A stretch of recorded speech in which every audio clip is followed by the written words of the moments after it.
Miranda rights are one of the biggest scams because they obscure the wonderful, powerful checks on government that are hiding in the Fifth Amendment that, frankly, people in government schools didn't want you to know about.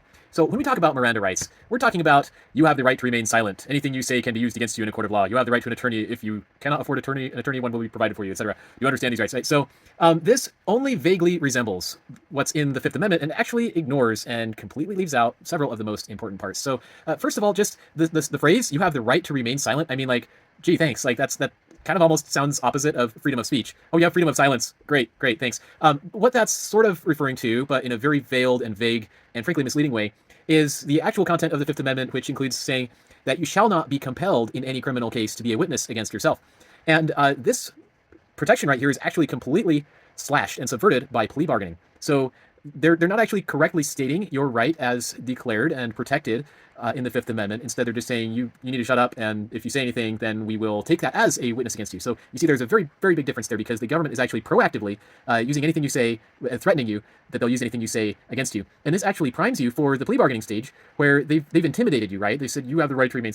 That's not very helpful or friendly. That's not much of a right. And anything you say can be used against you, right? So it's like, well, even though they're in theory not compelling you to be a witness against yourself, they're still saying literally anything you say, we will try to use against you. We will use against you, right? Which, scares a lot of people. And then they get to the plea deal stage, which is not legitimate. It's not constitutional. They have no authority to put you in a room with a prosecutor and have the prosecutor say, well, let me cut you a deal as long as you don't exercise your rights. But they're so desperate. They don't want you to exercise your rights. And this is one of the reasons why they don't want you to know them, right? And so with the Miranda rights, so-called, really just obscure a lot of the content here in the Fifth Amendment.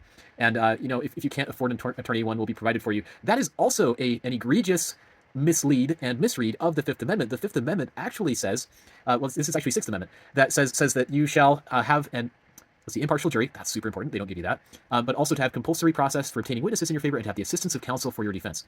And so by qualifying that assistance of counsel phrase and twisting it into saying if you can't afford an attorney, one will be provided for you, I'm sorry, but you just created, yet again, a two-track justice system to where it's like, well, if we, in our judgment, think you have enough money, then you have to have your own lawyer. And if you don't have enough money, then we'll give you one. But like, one, they're like prying for information they shouldn't have, which is how much money you have. But two, in practice, what I've seen is there are plenty of people who can't afford a lawyer, and the court says, well, we still can't give you a court-appointed attorney because we think you make too much money, right? And so you just don't get an attorney for probably the vast majority of criminal cases. People are too poor to afford an attorney, and the court doesn't provide them one. They're not denying their rights protected under Sixth Amendment. So Miranda rights are a huge scam.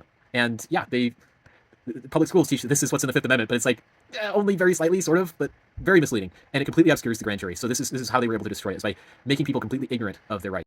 Plug, we need to defund public schools. I'm serious. This is existential. If we don't do that, we're gonna die. We're gonna die at the hands of a police state. So defund public schools, please.